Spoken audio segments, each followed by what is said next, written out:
Merci Madame la Présidente, chers collègues. Je suis très heureux qu'on arrive à voir ce nouvel outil venir fleurir notre palette de dispositifs sur le logement en tout cas, et je remercie évidemment mon collègue Honoré Puil et les services pour ce travail. Malheureusement, vous l'aurez compris, la crise sanitaire apparaît de plus en plus comme porteuse de conséquences sociales durables et douloureuses en termes de précarité, et dans ce contexte, le nombre de personnes à la rue ne va pas en diminuant, en sachant que leur nombre avait déjà doublé en 2012 entre 2012 et 2020, selon les estimations de la Fondation Abbé Pierre. Même si les observatoires objectivent encore mal ce que la crise produit précisément, cela doit nous conduire à intensifier la lutte et les réponses apportées contre le sans-abrisme sur notre territoire. Avec ces conventions soumises au vote aujourd'hui, la démarche que nous entreprenons ne doit pas brusquer ce qui est déjà très bien entrepris par nos services. Vous parliez d'Alphadi, de l'AIVS, du relogement social prioritaire, du loyer unique. Les associations et les autres structures qui travaillent déjà sur ces questions doivent permettre d'approfondir et d'améliorer ce qui relève parfois d'un travail d'artisanat social.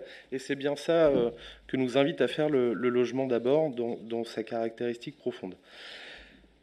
Je le disais, le logement d'abord, ce n'est pas qu'une question de mur, mais aussi une problématique d'accompagnement. Il est nécessaire de poser notre regard sur les personnes en difficulté afin de leur trouver des solutions quasi individuelles qui font cesser les alternances entre hébergement et rue qu'on vit aujourd'hui, une violence symbolique parmi d'autres dans le parcours de vie de personnes déjà très accidentées. Une vigilance néanmoins, car il va nous falloir méthodiquement réunir, coordonner et nous mettre à l'écoute des besoins et des idées novatrices des acteurs et des actrices qui agissent sur le terrain au quotidien. N'oublions pas qu'il est aussi nécessaire d'être vigilant sur la qualité des constructions et des aménagements qui résulteront de ce projet au travers du lien entre les objectifs de transition écologique de notre territoire. Bien sûr, nous sommes favorables à cette convention et notre groupe votera cette délibération. Mais je veux être encore plus attentif à deux choses. Il ne faut pas que les coûts évités qui vont être estimés au travers de ce projet viennent à supprimer, en tout cas à faire des économies au long terme. Il faut bien réinjecter les coûts évités sur le terrain auprès des associations pour leur donner encore plus de moyens d'agir.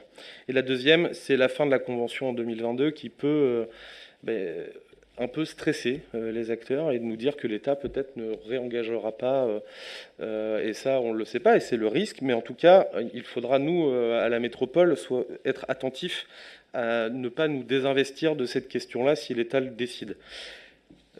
Enfin, je souhaite rappeler que la première manière de lutter contre le sans-abri, c'est de travailler en cohérence pour empêcher les expulsions locatives. Nous sommes très proactifs sur la question, en tout cas à la ville et à la métropole, et il faut continuer.